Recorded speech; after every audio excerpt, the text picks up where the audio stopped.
your team informed at all times. You let them know what's going on around them.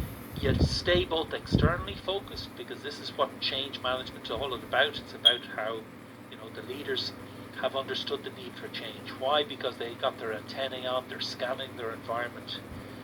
They take a step back and they ask themselves, why are we doing it? Why are we doing this? And for 100% of the time, it's better to serve our patients, consumers, and customers.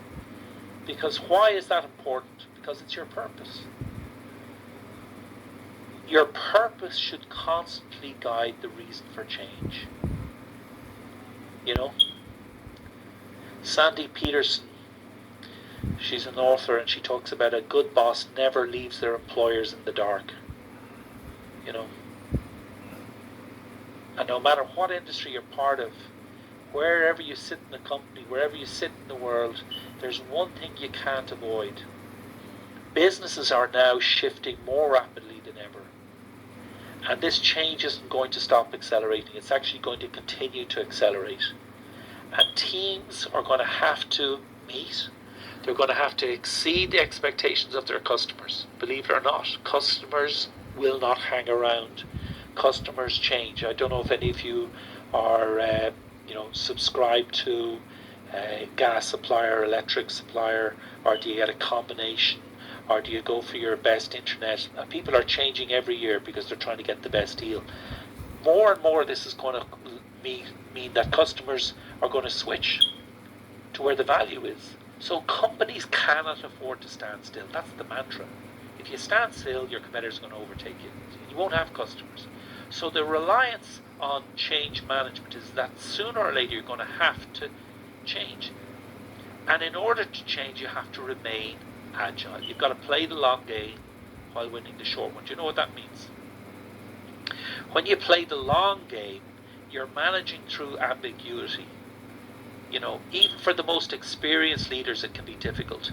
But if you define a clear set of goals for your team, it goes to this leadership 101, provide clear direction, and then show them the end in sight. And it's not about getting there immediately. This is where we need to be in time. And you go after the early wins that will have the potential to create real impact and get more people excited. Then what you do is you continually keep your finger on the pulse. You remain agile. You empower your environment. You empower your teams to take risks. And you set metrics for what needs to be achieved. And when you set a metric, you're not looking for perfection. But it's just enough to show progress along the way. And then you reward the people who are doing it. And you say, Valerie's doing this. Jason's doing that. Bob, these two team guys are getting ahead of the game. What's holding you up? What can I do to help you succeed? Well, we still really don't understand where we're supposed to be going. Fine, get in there and engage. It doesn't have to come down to success and failure. It's shades of grey, guys. And then you as managers are helping to connect the dots. You harness the knowledge and the expertise, and you connect the team with the appropriate resources. Like how many of you, I know a lot of you have said to me before, you've had asked where a boss has come in and said, can we get some new software? It's going to cost us $80. No, it's not in the budget. Move on. Like there are times in which you just like to throw the manual at the boss and say, well, you read it and implement it. You're trying to just get at this project and you aren't even giving us the tools to do it. I do understand the frustration. And sometimes if people don't listen, it's time to move on, guys. Absolutely, Charlene, it's about small wins. It's about small wins, guys. So,